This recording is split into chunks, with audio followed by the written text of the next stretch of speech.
Now next topic is what is expense. Expense is the cost incurred for generating revenue. Revenue receipt और revenue क्या है, sorry, income को earn करने के लिए जो भी हम खर्चा करते हैं उसे बोलते हैं एक्सपेंस.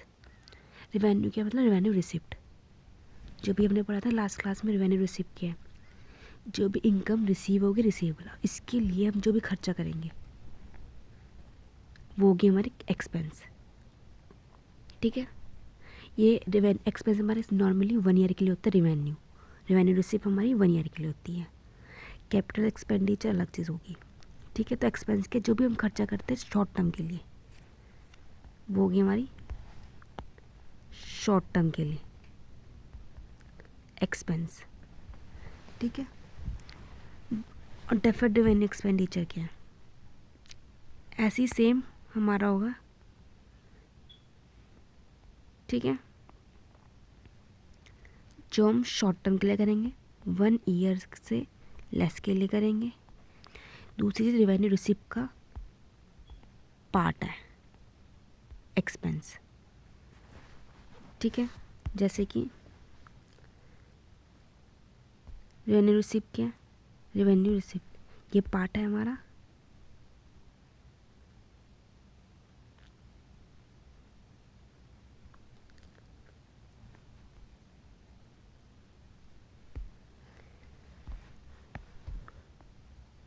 ठीक है.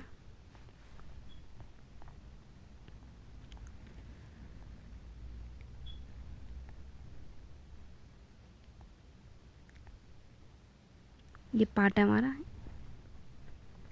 रेवेन्यू रिसिप्ट का पार्ट है एक्सपेंस. ठीक है, रेवेन्यू रिसिप्ट का पार्ट है एक्सपेंस,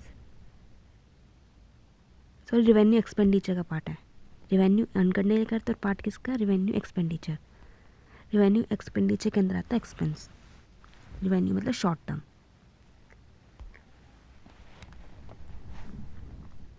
नेक्स्ट टॉपिक है हमारा इनकम.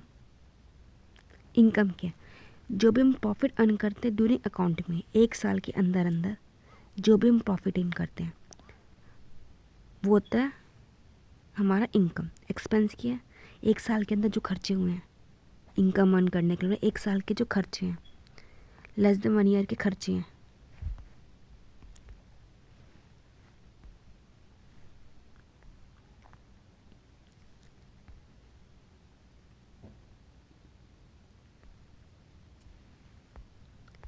वन ईयर के खर्चे वो हो गया हमारे एक्सपेंस. ठीक है, कॉस्ट मतलब खर्चे 1 ईयर के लेस. डेफर्ड रेवेन्यू एक्सपेंडिचर जो हम धीरे धीरे राइट ऑफ करते हैं, तो revenue expenditure but is right of in more than 1 year.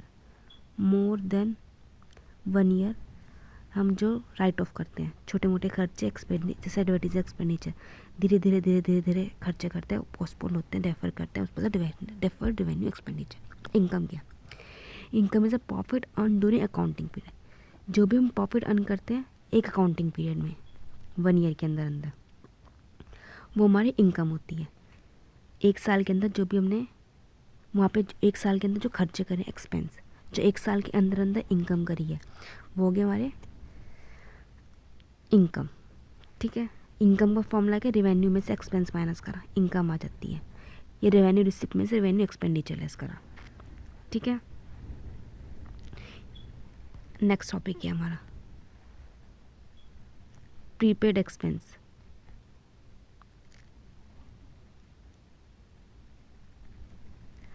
Expense paid but relating to next financial year. जो एक्सपेंस हमने पे कर दिए पर वो अगले फाइनेंशियल ईयर के.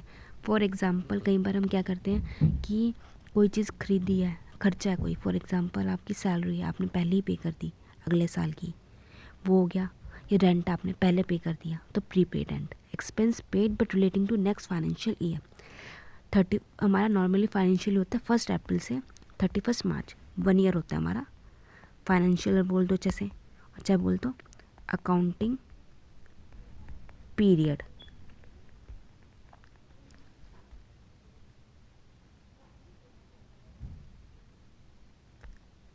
ठीक है, तो expense paid but relating to next financial 1 April 2022 31 March 2023, ये हमारा अकाउंटिंग पीरियड। पर हमने क्या करा, कई बार हमने एक्सपेंस रेंट इसका है, रेंट नॉर्मली हमने 18 मंथ्स का पे कर दिया, 12 मंथ्स का तो हमारा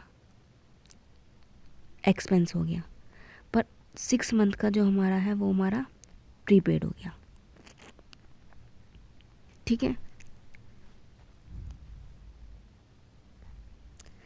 1 अप्रैल 2022 31 मार्च 2003, ये पूरा हमारा, ये हमने, ठीक है। तो प्रीपेड या expense paid but relating to next financial year 1 April 2022 है, और हमारा ईयर एंड है 31 मार्च 2023। बट हमने क्या करा, 30 सितंबर 2022 को 1 साल का रेंट पे करा 1,20,000। तो 1 साल का रेंट हमने 6 महीने, 1 साल का पड़ा करा 30 सितंबर। बट हमारा अकाउंटिंग पीरियड जो है वो 1 अप्रैल से 2023 तक है। तो हमारा नॉर्मली 1 ईयर ही है, लेकिन हमने क्या करा, 1 ईयर से ज़्यादा का पे कर दिया। जो 6 मंथ था ये हमारा प्रीपेड हो गया, रेंट 60,000 का, ये प्रीपेड सैलरी हो गया। ये हमारा करंट एसेट होता है। ठीक है, पढ़ा था ना इससे पहले करंट एसेट में हमारे कौन कौन से, तो गुडविल, वो प्रीपेड रेंट हो गया, प्रीपेड सैलरी हो गया, ये सारे आएंगे हमारे एक्सपेंस, सॉरी ये सारे हमारे करंट एसेट आते हैं। करंट एसेट में कौन कौन से थे हमारे, अभी आगे पढ़ेंगे, स्टॉक आएगा, बहुत सारी चीज़ें होती है करंट एसेट में, भी पढ़ा नहीं, हमने सिर्फ एसेट पढ़ा था। एसेट कौन सा होता है, current asset, non current asset, तो करंट एसेट है ये। ठीक है, नेक्स्ट है प्रीपेड डेफर्ड रेवेन्यू एक्सपेंडिचर के फिक्सचर्स ऐसे। अब है outstanding expense, expense incurred but not paid, salary for month of March is unpaid, that is outstanding salary. जैसे कि एक्सपेंस खर्चे तो हो गए लेकिन हमने पे नहीं करे,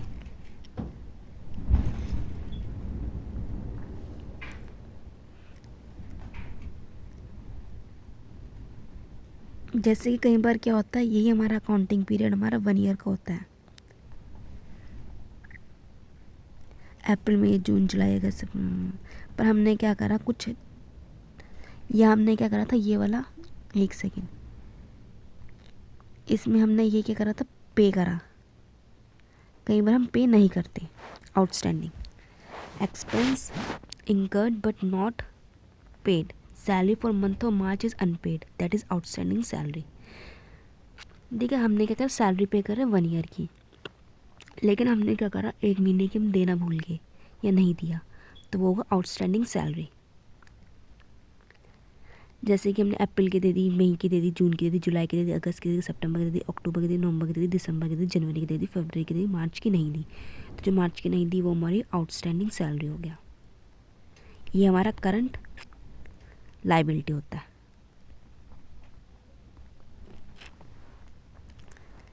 ये करंट लाइबिलिटी होता है, वो हमारे करंट एसेट होता है।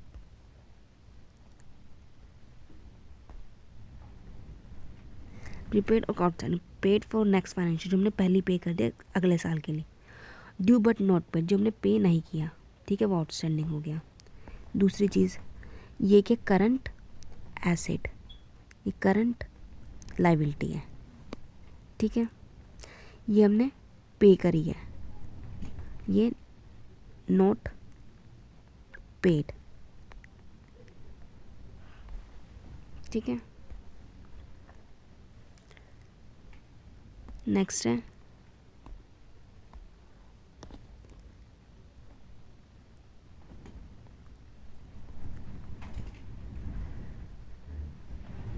इनकम होगी हमारी, प्रीपेड एक्सपेंस, आउटस्टैंडिंग एक्सपेंस होंगे। अब प्रॉफिट, प्रॉफिट क्या है, इनकम क्या थी हमारी, जो भी हमने प्रॉफिट अर्न करा है, और एक्सपेंस क्या था, जो भी हमने खर्चे करे इनकम को कमाने के लिए, जो भी हमने खर्चे करे।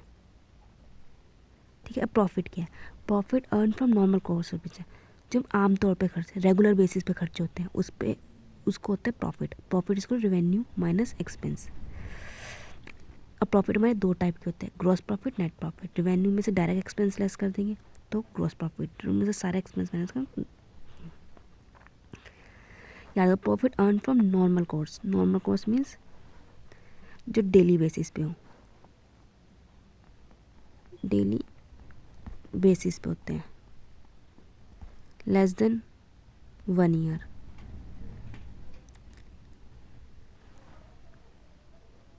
होंगे प्रॉफिट। गेन क्या होता है? इरेगुलर एक्टिविटीज़, जो हमारी रिकवरी फिर से हमने फिक्स एसेट को सेल किया, मोर देन 1 ईयर के लिए होते हैं गेन। ठीक है, मोर देन 1 ईयर के लिए होते हैं irregular activities. Non current liabilities के लिए होते हैं, ये करंट लाइबिलिटीज़ के लिए होते हैं।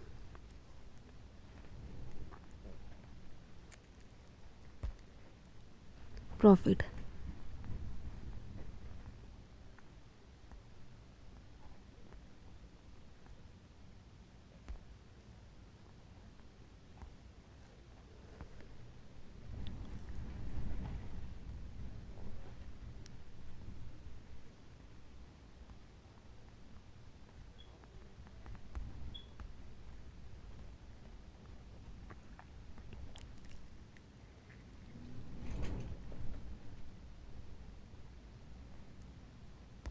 प्रॉफिट क्या हमारे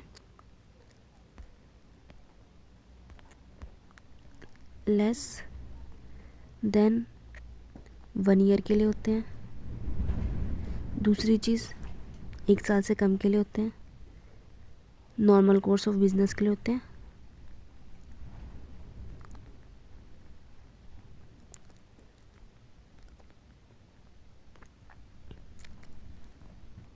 ये हम कब कमाते हैं? इसका फॉर्मूला क्या है? Revenue minus expense. ठीक है, ये हो गया प्रॉफिट।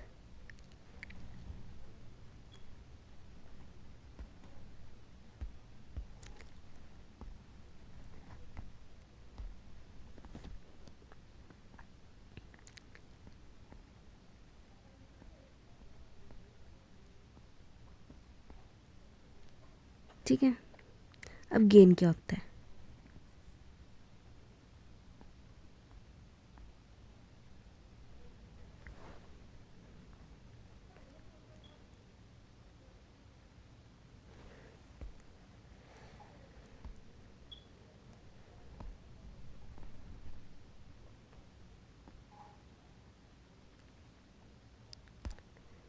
ठीक है, अब इसके बाद गेन क्या होता है?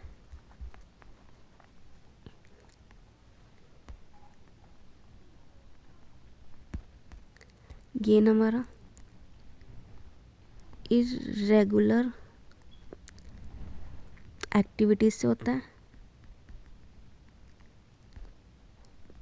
नॉन करंट एसेट को बेचने से होता है। नॉन करंट एसेट को बेचने ये करने से, फिक्स एसेट जैसे लैंड एंड बिल्डिंग हो गया, इन सब को सेल करने से हमें गेन होता है। इरेगुलर कभी कभार होता है, more than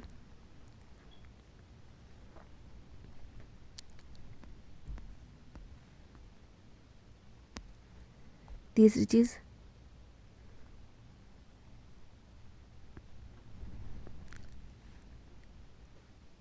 more than 1 year के लिए होता है, मोर देन 1 ईयर के लिए होता है, मोर देन 1 ईयर के लिए होता है। ठीक है, उसे बोलते हैं गेन। ठीक है, यही है। Profit earn from irregular activities, example gain on sale of fix asset. ठीक है, जो नॉन करंट लाइबिलिटीज से हो, मोर देन 1 ईयर के लिए हो, और जो प्रॉफिट करा इरेगुलर, इरेगुलर में जो कभी कभार होती है, कभी कभार कौन सी होती है? जो लॉन्ग टर्म होती है। Loss excess of expenditure over revenue. Loss क्या है? अगर एक्सपेंस ज़्यादा हो रिवेन्यू से। प्रॉफिट क्या था? Revenue minus expense. और लॉस क्या? Expense minus revenue. प्रॉफिट हमारे 2 टाइप है, ग्रॉस प्रॉफिट और नेट प्रॉफिट। आगे बढ़ोगे, जो एकदम फैक्ट्री के अंदर खर्चे होते हैं वो डायरेक्ट एक्सपेंस होता है, जो हमारे रेवेन्यू से लेस करेंगे तो ग्रॉस प्रॉफिट आता है। लेकिन नेट प्रॉफिट कब आता है? जब सैलरी पे करना, सारे खर्चे निकालने के बाद जो प्रॉफिट आता है नेट प्रॉफिट होता है। अब लॉस क्या? Excess of expense over revenue. Loss क्या हमारा? एक्सपेंस माइनस रिवेन्यू, उल्टा है। प्रॉफिट का उल्टा लॉस होता है, पता ही होगा वो आपको। ठीक है, अब आएगा स्टॉक। स्टॉक क्या है? ये इन्वेंट्री है। स्टॉक और इन्वेंट्री गुड्स रिमेनिंग अनसोल्ड और unused in manufacturing as a particular date, 1 April और 31 मार्च। स्टॉक तो गुड्स रिमेनिंग अनसोल्ड और unused in manufacturing as a particular date, जैसे कि पर्टिकुलर डेट पे हमारा 1 अप्रैल है और 31 मार्च के बीच में जो भी ट्रांजैक्शन होंगे उसे बोलते हैं स्टॉक। ठीक है, या इन्वेंट्री। 1 अप्रैल को जो होता है वो हमारा ओपनिंग स्टॉक होता है और 31 मार्च को closing stock. Good remaining unsold, goods क्या होते हैं? जो हमारे डेली बेसिस पे गुड्स क्या होते हैं? हमारे गुड्स क्या होते हैं जो हम रोज़मर्रा के ट्रांजेक्शन करते हैं, बेचते हैं, खरीदते हैं। जैसे कि टाटा मोटर्स है, टाटा मोटर्स के लिए क्या, बाइक या ट्रक डेली बेसिस पे बेचता है, सेल करता है, तो उसके लिए गुड्स हो गए। लेकिन कुछ गुड्स क्या होता है हमारे बिकते नहीं, पड़े रहते हैं, तो वो नेक्स्ट मंथ हमें क्या करते हैं, नेक्स्ट ईयर उसे हम अब बोलते हैं ओपनिंग स्टॉक। लेकिन जिस समय बचे हुए होते हैं जो नहीं बिके हुए उसे बोलते हैं हम क्लोजिंग स्टॉक। ठीक है, और ये 3 टाइप के हैं, raw material, work in progress और finish goods. Raw material manufacturing entities उसके लिए और फिनिश गुड्स हैं। ठीक है, अब स्टॉक क्या है? गुड्स रिमेनिंग अनसोल्ड और unused in manufacturing as on particular date, 1 April opening stock, 31 March closing stock.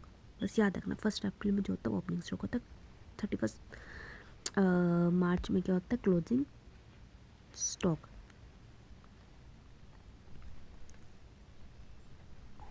ठीक है, स्टॉक में भी of following time, raw material, work in progress, finish goods. Raw material क्या, जो कच्चा माल होता है। वर्क इन प्रोग्रेस हो गया जो बन रहा होता है, और फिनिश गुड क्या होगा, जो हमारा बेचने के वक्त होता है गुड्स। रॉ मटेरियल क्या होता है, हमारे पास फैक्ट्री है, हमारा अकाउंटिंग पीरियड कितना है, 1 ईयर का। फैक्ट्री का जो अकाउंटिंग पीरियड होता है वो 1 ईयर का होता है। लेकिन क्या होता है, फैक्ट्री क्या करती है, कुछ कुछ तो, जैसे फॉर एग्ज़ाम्पल आपकी शुगर की फैक्ट्री है, गन्ना क्या है, रॉ मटेरियल, शुगर की बन रहा होता है, मशीन के अंदर होता है कुछ माल, वो हमारा होता है कि चीनी पीसने के बीच में क्रिमलाइज करना, वो करना, ये हो गया हमारा वर्क इन प्रोग्रेस, चल रहा काम। फिनिश गुड हो गया जो शुगर बन गई, तो वो हो गया हमारा फिनिश गुड। या फिर फॉर एग्जांपल आपका बिजनेस है, आपका इसका नहीं, कोई भी ट्रेडिंग, फॉर एग्जांपल ट्रक का है बिजनेस, ट्रक के जो सबसे पहले क्या था, ट्रक है, ट्रक के टायर बन रहे हैं, वो बना रहे हैं, इसके मटेरियल बन रहा है, बाहर का कवर बन रहा है, शीशे बन रहे हैं, ये सारे रॉ मटेरियल हो गया। नहीं सॉरी, रॉ मटेरियल क्या हो गया, जो आप खरीद के लाते हो। जैसे कि टायर ट्रक बनाने के लिए आप टायर खरीद के लाओगे बाज़ार से, कार्बन लेके आओगे, ये सारे हो गए रॉ मटेरियल। वर्किंग प्रोग्रेस क्या है, टायर बना रहे हो, बीच में बन रहे हैं, असेंबल कर रहे हो, ये सारे हो गए वर्क इन प्रोग्रेस। लेकिन जो ट्रक तैयार हो गया वो बिका नहीं, वो फिनिश गुड हो गया, क्योंकि आपका ज़रूरी नहीं कि 1 साल के अंदर अंदर आपका सारा गुड्स है बिक जाए, कुछ आपका पड़ा रहता है, तो उसे बोलते हैं क्लोजिंग स्टॉक, और वो अगले साल ओपनिंग स्टॉक बन जाता है। Discount, reduction in price of goods sold. अब डिस्काउंट के 2 टाइप्स के, trade discount, cash discount. Reduction in price of goods sold, ये हमारे 2 टाइप्स के, trade discount, cash discount. Trade discount के जब आप खूब सारा माल एक साथ खरीदते हो बल्क में, ट्रेड डिस्काउंट। कैश डिस्काउंट क्या है, जब आप थोड़ा सा माल खरीदते हो, कम, ये ज़्यादा खरीदते हो। जैसे कि शर्ट खरीदी आपने, 15-20 शर्ट खरीद ली एक साथ, तो क्या होता है, आपको सेलर है, आपको 15-20 खरीदी, सेलर क्या करेगा, आपको थोड़ा सा डिस्काउंट दे देगा, कि 10% डिस्काउंट दे देगा कि खूब सारा खरीदने पे, तो वो हो गया आपका ट्रेड डिस्काउंट। लेकिन क्या होता है, कैश डिस्काउंट होता है, आपने फटाफट पेमेंट कर दी उसकी, तो आपको कैश डिस्काउंट देगा, वो होता है कैश डिस्काउंट। डिस्काउंट क्या होता है, कोई भी चीज़ को हमें प्राइस की वैल्यू को रिडक्शन, मतलब कोई भी चीज़ का जो आपने गुड्स बेचे हैं उसके प्राइस में थोड़ा सा रिडक्शन होना, उसे बोलते हैं discount. Trade discount is reduction in prices by seller to the purchaser of goods when they buy in bulk quantity में। Cash discount is a discount allot for timely payment और early payment. Time से payment करने पे या early payment करने पे आपको cash discount मिलता है। ये हम बुक्स ऑफ अकाउंट्स में लिखते हैं, शो करते हैं। To cash discount receive account debit to party name या सामान नेम। लेकिन ट्रेड डिस्काउंट हम शो नहीं करते, वो हम अंदर से 10,000 का दिया, उसमें से 1,000 लेस करके 9,000 का सीधा शो कर देंगे। ठीक है। अब बैड डब्स क्या होता है, कई बार क्या होता है आपके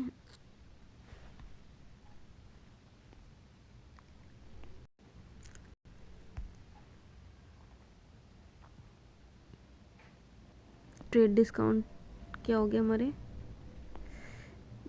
डिडक्टेड बाय सेलर, कैश में अर्ली पेमेंट की वजह से होता है। दूसरी चीज़ नोट शोन इन बुक्स और shown in books of account. ठीक है। अब लास्ट टॉपिक है हमारा बैड डेब्ट्स क्या है।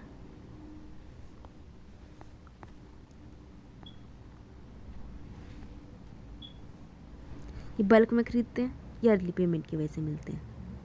जैसे हमने शर्ट खरीदी 1,000 की, एक लेंगे 1,000 की, 2 लोगे 1,000 के, 3 लोगे 3,000 की है। लेकिन अगर 100 लोगे तो 10% डिस्काउंट मिलेगा, तो 1 लाख पे 10% में 10,000 लेस करके 90,000 की है। लेकिन कैश डिस्काउंट में किया आपने, उसने बोला कि एक शर्ट खरीदी 1,000 की, 5 महीने बाद पेमेंट करूँगा, लेकिन उसने क्या किया 10 दिन के अंदर अंदर पेमेंट कर दी, तो उससे 900 रुपये चार्ज कर लिए। ये हो गया कैश डिस्काउंट। अब बैड डेब्ट्स क्या है, कई बार क्या होता है, डेटर पता है आपको, हमने उधार माल बेचा, लेकिन हमने बेचा, कई बार क्या होता है, हमें लगता है कि मेरे पैसे 500 रुपये नहीं मिलेंगे, तो बैड डेब्ट्स हो गए।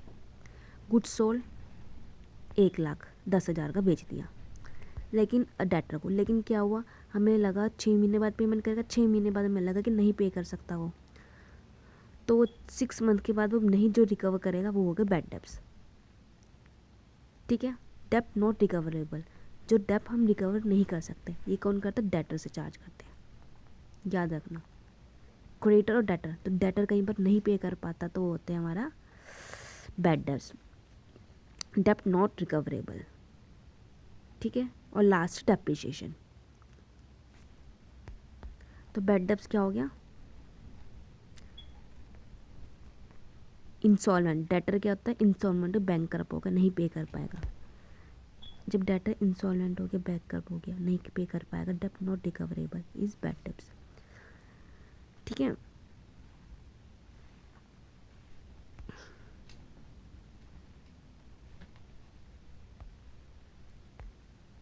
बैड डेब्ट्स मीन्स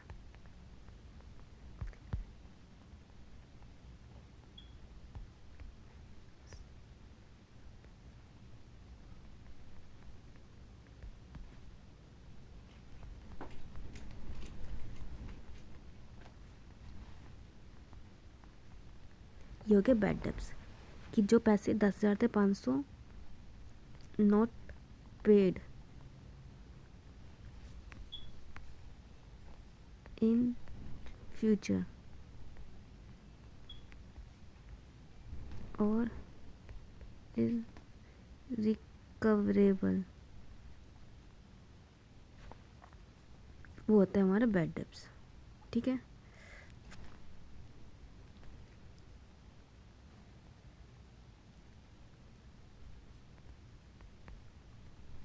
ये किससे होता है, डेटर्स की वजह से, याद रखना।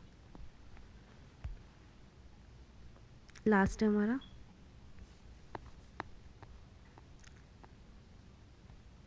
Depreciation, reduction in value of fix asset, गिरावट। कोई एसेट है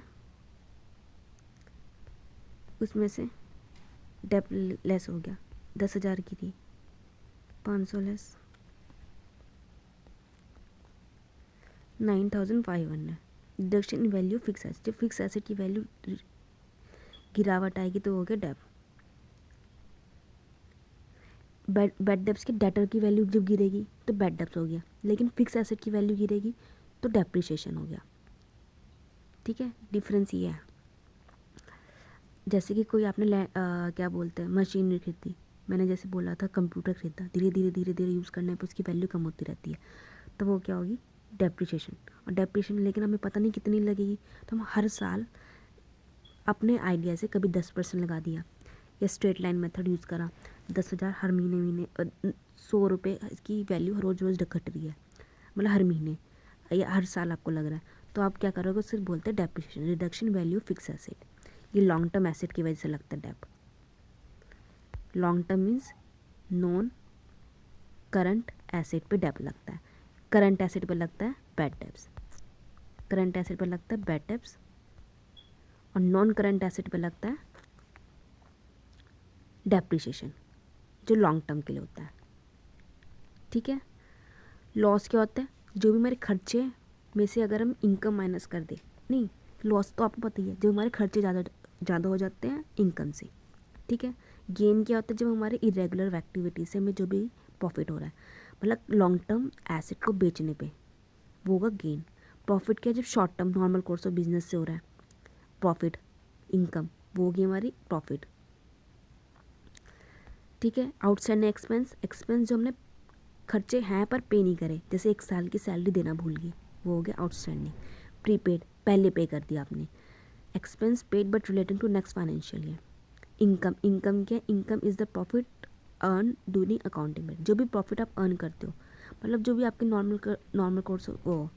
इनकम हमारा क्या होता है, रिवेन्यू में से एक्सपेंस माइनस किया, रिवेन्यू रिसिप्ट में से रिवेन्यू एक्सपेंडिचर माइनस किया, जो भी आपको प्रॉफिट हुआ है वो।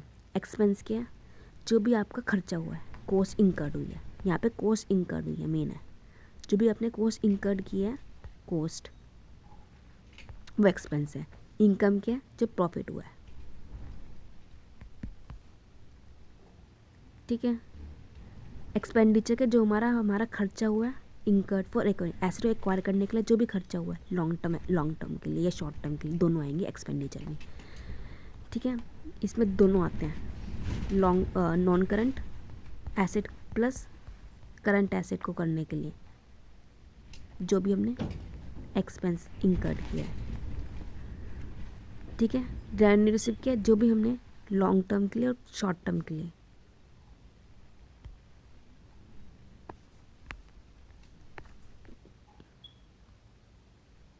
जो मैंने लॉन्ग टर्म के लिए प्लस शॉर्ट टर्म के लिए किया है, वो रिसिप्ट हो गया।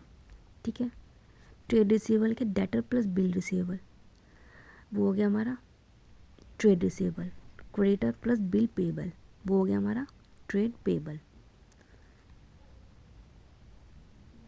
ठीक है, एसेट क्या होता है, ये सारे बाकी तो हमने पढ़ ही लिए थे, बस इतना ही क्लास है।